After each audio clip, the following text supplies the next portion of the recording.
is dangerous.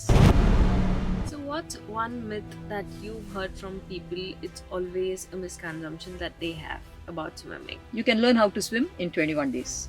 No, you cannot learn how to swim in 21 days. Swimming engages your core. All four limbs are in motion. All your muscles are engaged. So definitely a full body workout. And there's a lot of blood circulation throughout the swim.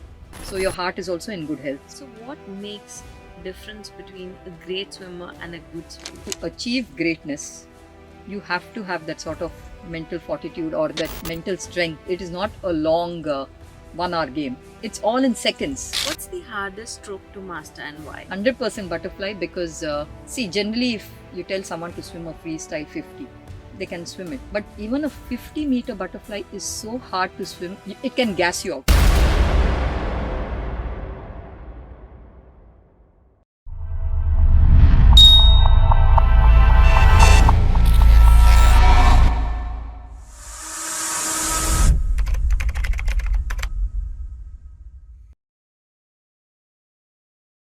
Welcoming you all to the Poster Show. Today we have Anuradha Jasani, who's been a coach in swimming. So let's welcome her.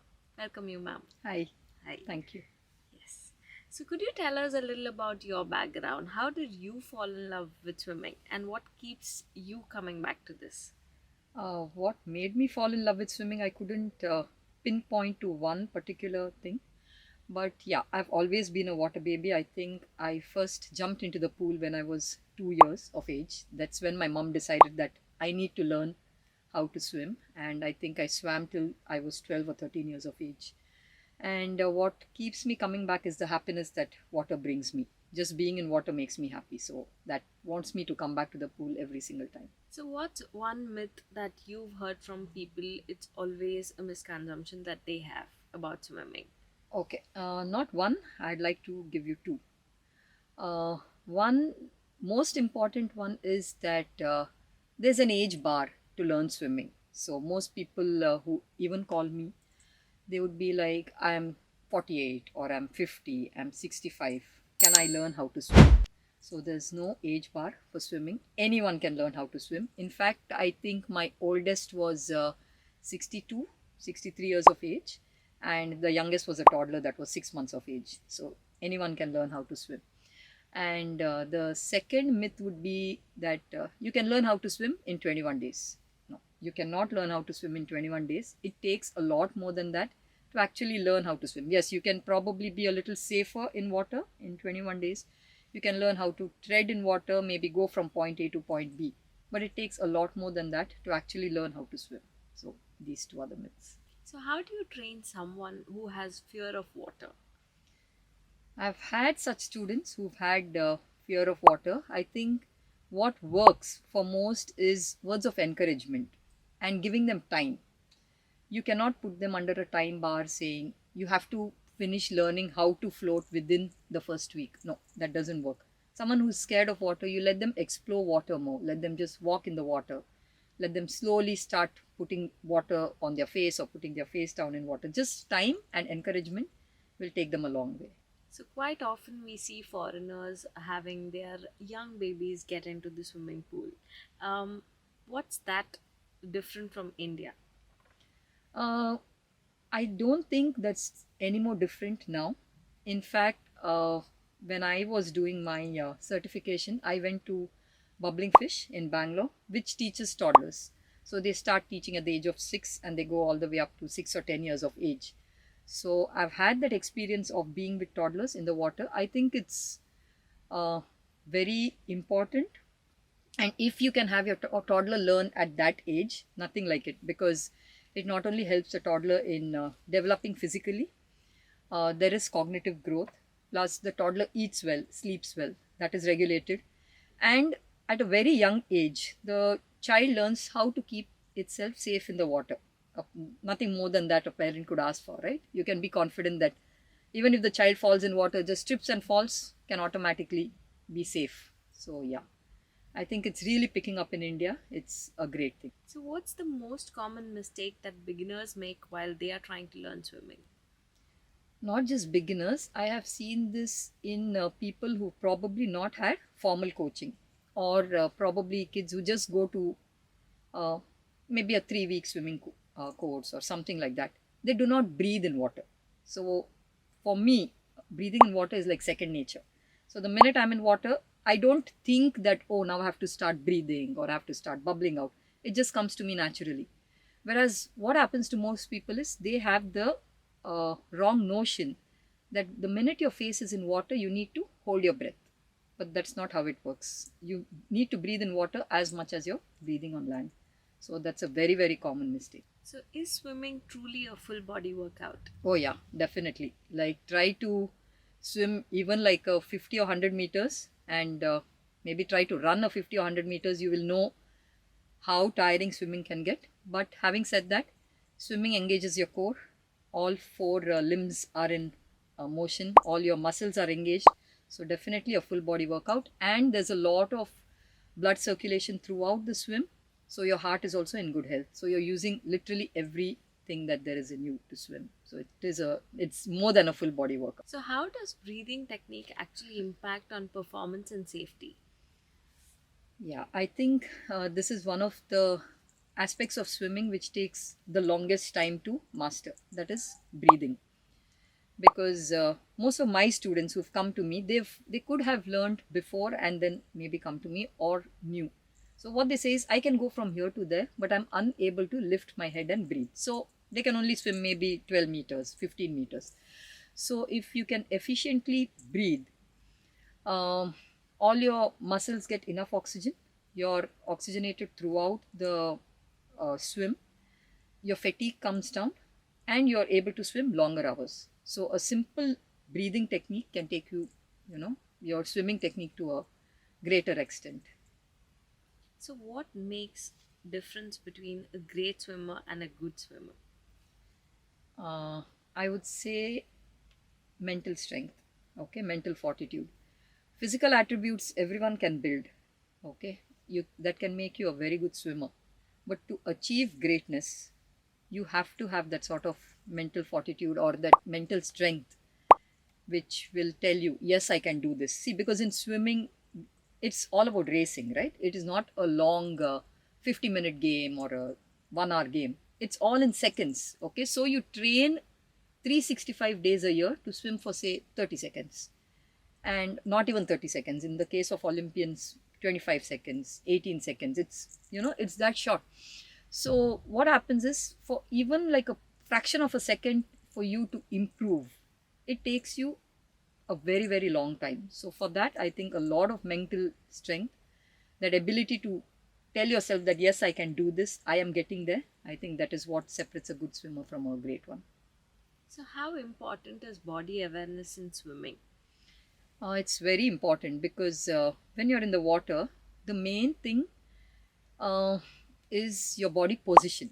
Okay, small tweaking in body position, the way your arms are, or the way your legs are, the way your chin is placed, your head position, the way your core is. Everything leads to even small tweaking, small changes here and there can make you, seconds faster, or can make you more buoyant, can make you swim longer. So body position and body awareness is very, very important. So I feel it's very important to be mindfully swimming and consciously swimming, initially at least. See, as you swim longer, that just comes to you naturally. But when you're beginning, I feel you need to, tell yourself, okay, something's not right. Okay, my core, I'm just letting it go, I need to hold it in. So mindful swimming and conscious swimming will help. So, what is the most common poolside injury that you've come across, and how should one prevent it? The most common one is slipping and falling. So uh, most of the time what happens is, it can happen with adults and children alike. So the minute you're out of the pool, your feet are slippery, right? And the pool side is also, though it might be concrete, but a lot of water on the pool side is going to make that also slippery. So when you fall, you can bruise yourself, you can fracture yourself, you can have a head injury. So something as small as just getting out of the pool and slipping and falling is, I think, it's the most hazardous poolside injury, I can say. And how should one prevent it?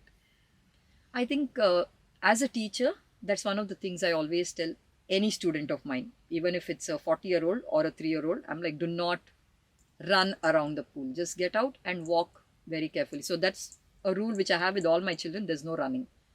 However much of a hurry you are, be slow. It's very important to keep yourself safe. So, have you come across a scary moment with the water? And how Oh, have you yes. encountered Yes. that? This is not as a swim teacher, but as a swimmer myself and a swim parent. So my daughter used to be a swimmer, and even she is a big time water baby. So I enrolled her for classes when she was 3, and she was so fond of the water. So this was about a month of her learning, okay? And she just jumped into the water, and she was going towards the ladder to go up. And it so happened that there was one more child who jumped in after her, and to save himself, he held her and he started pushing her underwater. And I was at quite a distance because I was not teaching my daughter. She had a teacher of her own. And I couldn't see her for a second, and she was just drowning. And thankfully, I don't know what made her keep going, but she came out of the water, and it was a very, very scary moment. And unfortunately, after that, I think she would have cried for one whole month out of fear. But I think we just gave her that little push, encouraging her, took her to the pool, and after that, there was no looking back. It's not happened with her once but twice. So we've had our scary moments. That's why I think infant and toddler swim training very important. What's the hardest stroke to master and why? Definitely butterfly. 100% butterfly, because technically it's quite complex. And see, generally, if you tell someone to swim a freestyle 50, they can swim it. But even a 50-meter butterfly is so hard to swim, it can, it can gas you out in no time. So there's, timing, there's technique, and a lot of energy. There's a lot of energy involved in butterfly. So according to me, that has got to be the hardest stroke to me. Can someone drown even if they know swimming? Yeah, 100%. 100%, because it is not just about learning how to swim, it's about presence of mind, right? So most drownings happen because of panic. It is not because someone doesn't know how to swim or knows how to swim. Even the best of swimmers, if they are in a situation where they start to drown, if they go into panic mode, you're just going down. The water will just pull you down. So the best of swimmers, if they fear or if they panic at that moment, and if they have no idea what to do, then yes, for sure. That's why in swim curriculum, it is not just swimming, it's water safety also. Like how you encourage that student, how you make them. So, and see, frankly, drowning can happen even in a bottom. It's not that you need to be in the deep side, or it can happen in this much water. You put your face down, you panic, there's no coming back, there's no standing. So from the beginning, if you teach your students how to, keep themselves safe, or keep telling them that, yeah, you know how to swim. So I have students who know how to swim, but when it comes to going towards the deep end, however good, they are like, it's scary. So, regularly taking them to the deep end, regularly giving them situations where saying, you are in the water, I'm out, what are you going to do?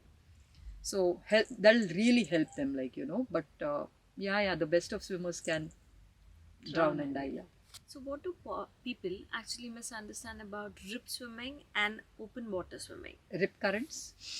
So the biggest misconception about rip current, it's in the ocean, right?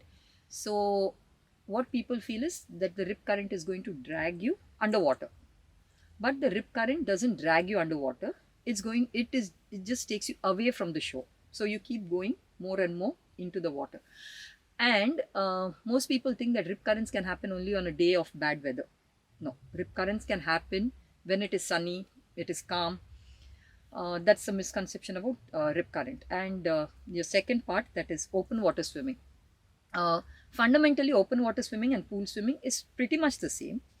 But one must understand that when you're in a pool, the environment is a controlled one, right? It's just 50 meters by 20 meters or 25 meters. Whereas in the ocean, the environment is not a controlled one. Be it ocean or open water swimming can happen in lakes, can happen in rivers. The weather can suddenly change. The tide can go high, can go low. Waves can get bigger. There can be a sudden current, and here dams just open up. So I think the basic difference between poolside swimming and this open water swimming would be the environment. So how a person adapts himself to that environment to tweak and make changes as he swims. I think that is something everyone needs to learn. If you're interested in open water swimming, that's a whole different ball game altogether. You can't just swim in the pool and go swim in the ocean and it's not the same. You need to go there and practice and understand the ocean or any other water body more. Yeah. So, how different is training kids versus training adults? Uh, I wouldn't say very different, but it is definitely different because children, adults understand instructions to the T, right? You tell an adult, this is how you need to move. They know what they have to do. Whereas a child, uh, grabbing their attention for more than 15-20 minutes is very, very difficult. So, in the case of an adult, what happens is though they understand instructions, their body doesn't let them to adapt to that instruction as quickly as a child would. So adapting is harder for an adult, understanding is easier for an adult. Whereas in the case of a child, they may not understand instructions. So with them, you need to be training in a very different way. Use a lot of games, use a lot of toys, and even visual cues, putting them in groups, partnering them up, and making it more fun. With an adult, you don't need to make it fun. They just are on a mission that, I need to learn how to swim. So I think it's just the basics will be the same, but small techniques here and there, or what you're going to use, or how you're going to talk, that varies. So, can you explain secondary drowning and how dangerous is it? Yeah. So secondary drowning is not something which is related only to swimming. Okay.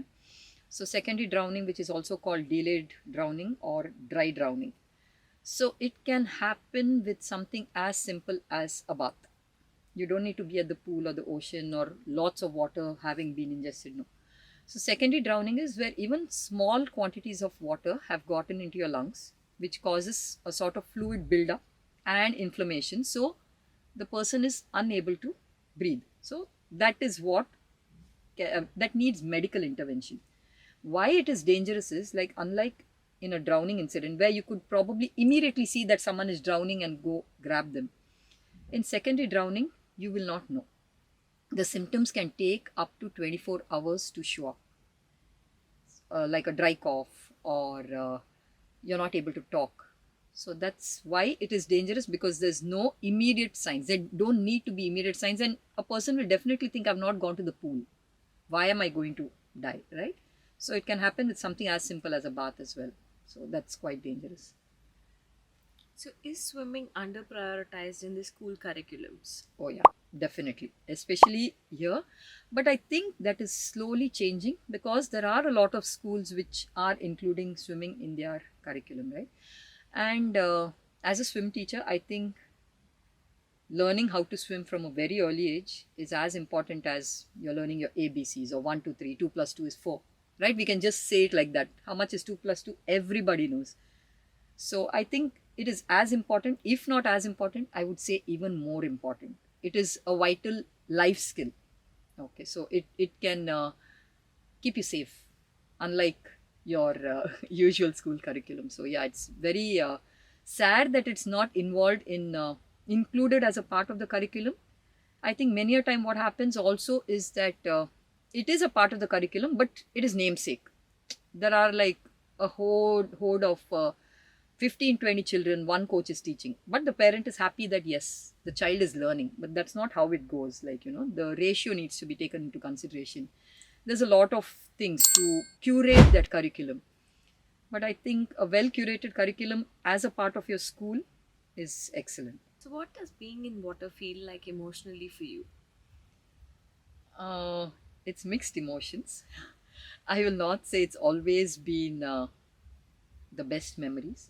So, as a child, me and my sister, my brother, all of us, our schedules were like pool, school, back to the pool, home. This is what we did. So, whilst we did that, of course, there were a lot of good memories, but there were terrible memories also. Like, we would shiver when our coach would call out our name and say, come out. Like, even now when I think of it, I'm like, that sort of a thing.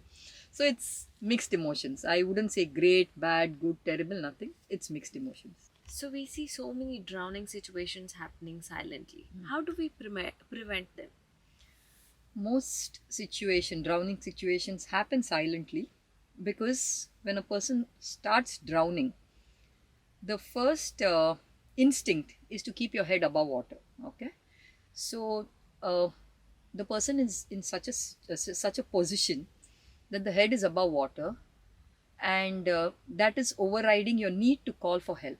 Okay, generally you put your hands up in the air, you're flailing your arms, you're calling for help. But when a person is just trying to stay above water and breathe more than ask for help, that's when the person silently goes down. So the person is looking up, the hands are not coming up, not able to do anything, not able to grab attention. So once a person grabs attention, there'll be someone who is quick to react. So as a part of what I teach, like say if it's a 45-minute class, I would urge every teacher to keep at least 5 or 10 minutes towards water safety, only water safety. It could be through games, it could be a talk, it could be anything, even as simple as you ask the child, so say tomorrow you're drowning, what are you going to do, how are you going to call for help? And most people go blank because they don't know what to do to call for help. So you teach them, put your hands up in the air. It's okay if you keep going down, your hands are more important. You put your hands up in the air, you call for help. And it could be something as simple as someone else is drowning, you want to jump to help. Okay, so that can take you down as well. Okay, so when I'm teaching my children, I teach them not just how to save themselves, but how to save another person at the pool also.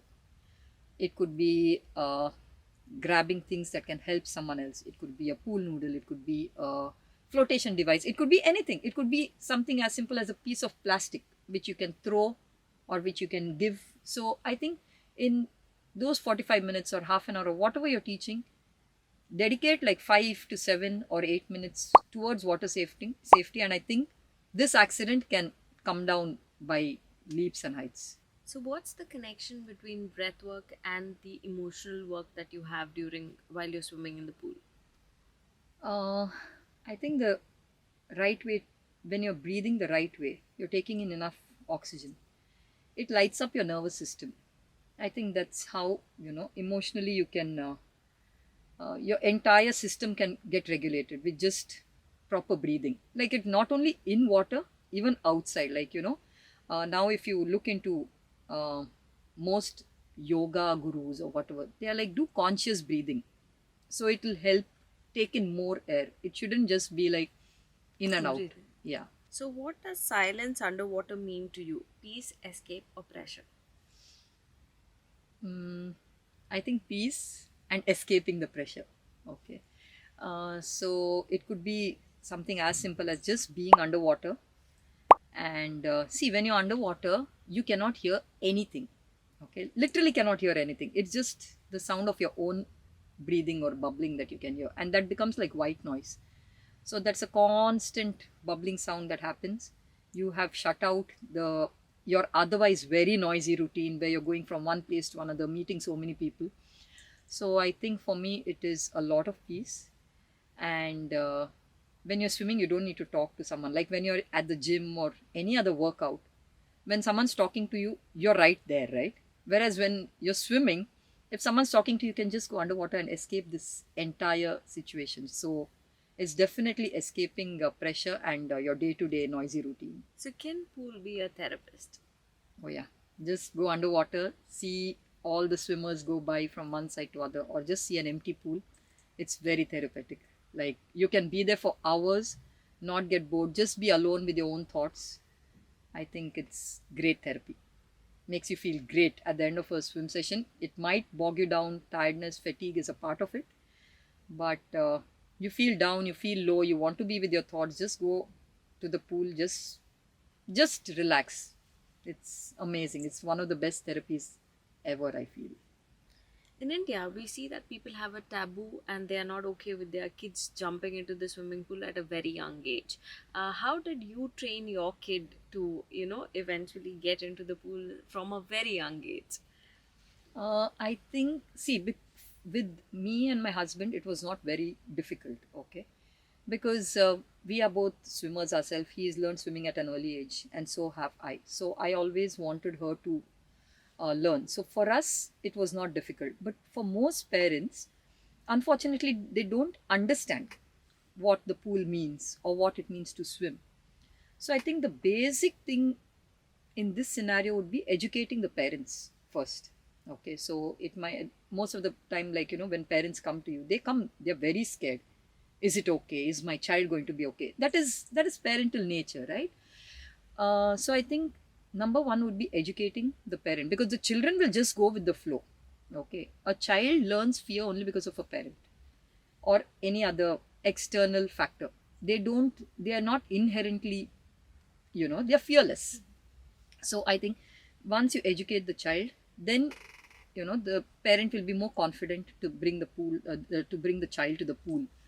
So yeah, I would say educating a parent. So, when you say children at a younger age, have you come across any academies that do that? Yeah. So when I finished my OSWIM licensing, a part of that was interning with the swim school. So for that, I have a friend in Bangalore who is she's Nirala Rai Bopanna. So she has a swim school of her own called Bubbling Fish. Okay.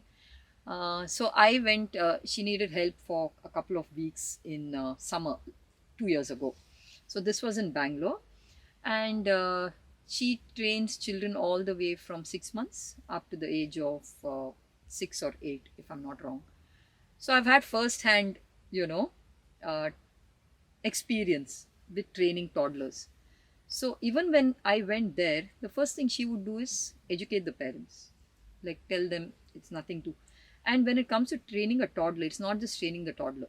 The parent is in the water, being, spending time with the toddler and understanding how the whole mechanics of swimming works. So yeah, bubbling fish for sure. So, does a parent need to know swimming when it comes to teaching a toddler to swim? No. So a parent doesn't need to be a swimmer or learn to swim. A parent just needs to know how to take care of their toddler when they're in the water. So there will be a teacher who will teach you what to do with your toddler in water, how to hold the toddler, how the toddler's neck is to be held, or say the toddler suddenly falls into water, how you should react. So these are all the things that we teach the parents. So they just need to be comfortable in water.